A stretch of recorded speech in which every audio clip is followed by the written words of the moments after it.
Media మిత్రులకు, ఇక్కడికి విచ్చేసిన గెస్ట్లకు అండ్ ఈరోజు ఈ సినిమాని ఆశీర్వదించడానికి విచ్చేసినటువంటి అతిరథ మహారథులందరికీ నా పాదాభివందనాలండి. చాలా సంతోషంగా అనిపించింది ఈ మధ్యకాలంలో ఇంతమంది గెస్ట్లని ఒక టీజర్ లాంచ్ ప్రోగ్రాంలో ఇంత గొప్ప గొప్ప వాళ్ళని చాలా రేర్గా చూశాను. చాలామంది వచ్చి ఇక్కడ ఆశీర్వదించడానికి వచ్చారు. చాలా సంతోషం అనిపించింది. డైరెక్టర్స్ నాగేశ్వర్ రెడ్డి గారు కానీ, దశరథ్ గారు కానీ, అలాగే కెమెరామెన్ సెంధిల్ గారు కానీ, మన కళ్యాణ్ అన్న కానీ, దాము అన్న కానీ, ఇక్కడ గోపి వెంకటేష్ గారు కానీ, మనా చౌదరి గారు, ఎంతోమంది గొప్పవాళ్ళు, ఇంకా చాలామంది. ఇంతమంది కదిలి ఇక్కడికి వచ్చారంటే డెఫినెట్గా మీరు ఆటోమేటిక్గా ఒక సక్సెస్ సాధించినట్టే సార్ ఇండస్ట్రీలో. ఈ ఏ చికిత సినిమా మా పాప ఇట్లా యాక్ట్ చేస్తుందని తెలిసి ధనరాజ్ గారు నాకు ఫోన్ చేసి ఆఫీస్కి పిలిచి మొత్తం కథ చెప్పారండి. నేను మా పాప ఇద్దరం ఎగిరెగిరి నవ్వుకున్నాం అనమాట. ఫస్ట్ హాఫ్ అంతా ఫుల్ ఎంజాయ్ చేసాం ఇద్దరం. మొత్తం స్టోరీ వింటూ ఎంత కామెడీ అంటే అందులో తను చేసిన క్యారెక్టర్ అయితే ఎక్స్ట్రాడినరీ. ప్రతి సీన్ బాగా రాసుకున్నాడు. నేను తనకి అప్పుడే చెప్పాను, త్రివిక్రమ్ గారు లాంటి రైటర్ మళ్ళీ రావట్లేదు ఇండస్ట్రీకి అని. తనలో ఒక త్రివిక్రమ్ లాంటి రైటర్ ఉన్నాడు, పూరి జగన్నాథ్ లాంటి రైటర్ ఉన్నాడు, దశరథ్ గారు లాంటి రైటర్ కూడా ఉన్నాడండి. సెంటిమెంట్ కూడా అద్భుతంగా రాశాడు. అండ్ ఇప్పుడు ఇండస్ట్రీలో నడుస్తుంది ఏంటంటే గొప్ప గొప్ప డైరెక్టర్లుగా ఉన్నవారు 90% రైటర్సేనండి. ఎవరైతే బాగా రాయగలుగుతున్నారో వాళ్ళే డైరెక్టర్లుగా ఉన్నారు. ఇక్కడే కాదు, తమిళ్ కానీ, హిందీ కానీ, కన్నడ కానీ, మలయాళం కానీ. సో డెఫినెట్గా మంచి ఫ్యూచర్ ఉన్న డైరెక్టర్ ధనరాజ్ చాలా బాగా రాసుకున్నాడు. ఈ కథే దీనికి హీరో అండి. అండ్ ఇందాక నాగేశ్వర రెడ్డి గారు ఒక గొప్ప విషయం చెప్పారు, పవనిజం ఈ ప్రతి ఫ్రేమ్లో ఉంటుందని. అండ్ రైతే రాజు అని పెట్టారు, రెండింటికి కనెక్షన్ ఉందండి. పవన్ కళ్యాణ్ గారు ఎన్ని సినిమాలు చేసినా, ఎంత సేవ చేసినా ఆయనకి చాలా ఇష్టమైంది వ్యవసాయం. ఆయనకి రైతు అంటే ప్రాణం, ఆయన రైతుగా ఉండడం ఇష్టం. సో ఇది ఒక రైతులకి కనెక్ట్ అయ్యే ఒక అద్భుతమైన కథ అండి. అలా అని ఓన్లీ అలాగే చెప్తే ఒక డాక్యుమెంటరీలో ఉంటుంది కాబట్టి డైరెక్టర్ ఒక ఫస్ట్ హాఫ్లో ఒక యూత్ మధ్య ఒక మంచి కామెడీ సిచ్యువేషన్ తీసుకొని ఆ పాయింట్ని తీసుకెళ్ళి మంచిగా రైతు సమస్యకి, ఇప్పుడు రైతు ఫ్యామిలీస్ పట్ల రైతులకి ఎలా జరుగుతుంది అనేది ఒక గొప్ప పాయింట్. అంటే ఇలాంటి సినిమాలు రావాలి. అంటే ఇది మన కల్చర్. అంటే అసలు మనము మన రైతుల గురించి మాట్లాడుకోవాలి, మన సైనికుల గురించి మాట్లాడుకోవాలి, వాళ్ళ కథలు చెప్పుకోవాలి. ఏదో ఊహకు అందని కథలు చెప్పేసి ఏదో కోట్లు సంపాదించడం కాదు. పూర్వం మన మధ్యలో జరిగే కథలు చూసేవాళ్ళం. ఈ మధ్య అలా చూడలేకపోతున్నాం, ఎందుకంటే జనాలు చూడట్లేదు.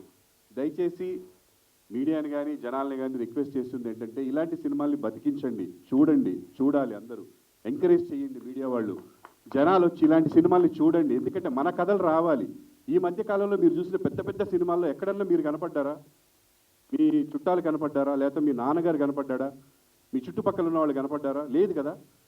Of course entertainment, that is entertainment ఇస్తూ కూడా మన కథల్ని మనం చెప్పగలగాలి. అలాంటి రైటర్లు, దమ్మున్న రైటర్ మన ధనరాజ్ అద్భుతంగా రాశాడు. వాళ్ళ ఊళ్ళో జరిగిన ఒక కథ, ఒక ఒరిజినల్ కథలోంచి కొన్ని పాయింట్స్ తీసుకొని, అక్కడున్న కొన్ని క్యారెక్టర్స్ మధ్యలోంచి తీసుకొని దాన్ని ఎంటర్టైన్మెంట్గా ఎక్కడ బోర్ కొట్టకుండా, ఒక సినిమాకి టికెట్ తీసుకొని డబ్బులు తీసుకొని వచ్చిన వాడు ఏదో ఒక పెద్ద విషయం చెప్పేసి ఒక పాయింట్ చెప్పేసి నువ్వు చూడంటే చూడరు.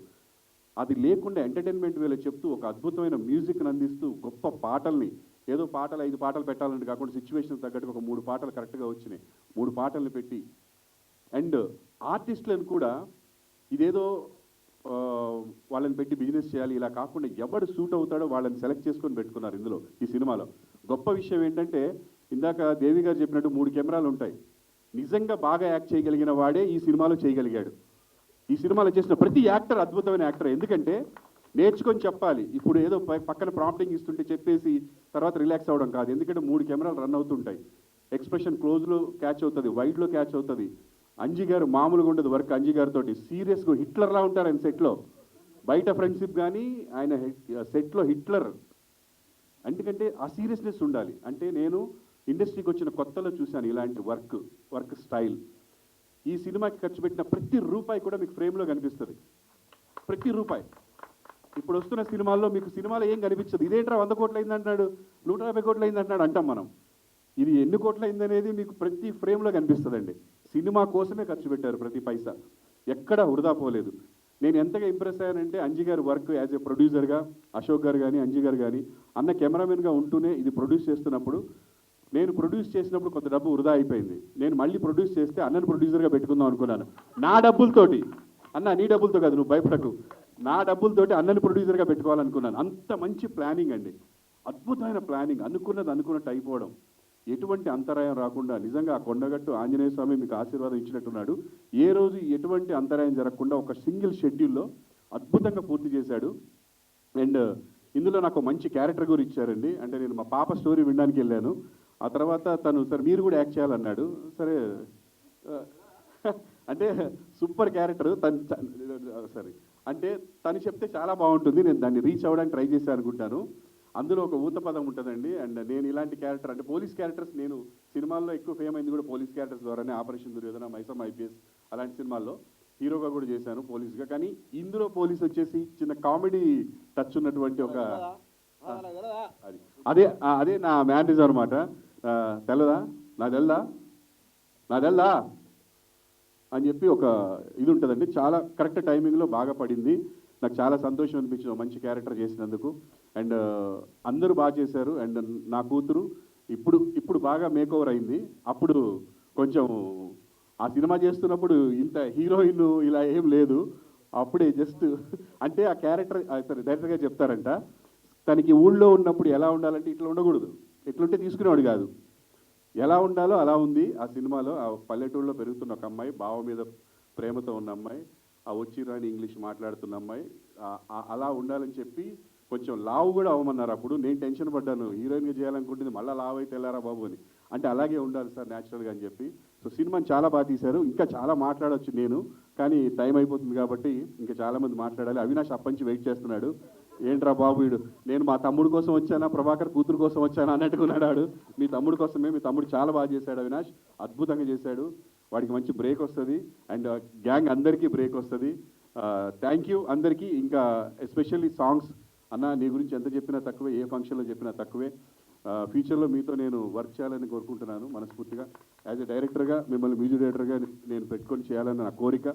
ఎందుకంటే ప్రతి సాంగ్ నాకు నరాల్లోకి ఎక్కేస్తున్నాయి. మీవి ఏ సినిమాలో విన్నా, మీ ప్రైవేట్ సాంగ్స్ కూడా. అండ్ అందరికీ all the very best. Garudavega అన్న, అంజన్న అండ్ అశోక్ గారు, మీ ఇద్దరికి బాగా డబ్బులు రావాలి. ధనరాజ్ గారు లెక్కలేస్తూ ఉండాలన్నీ. సో అందరికీ all the best. Thank you so much. మరొకసారి అతిరథ మహారథులు గెస్టులందరికీ చాలా థ్యాంక్స్ అండి, ఈ సినిమాను ఆశీర్వదించడానికి వచ్చినందుకు. Thank you.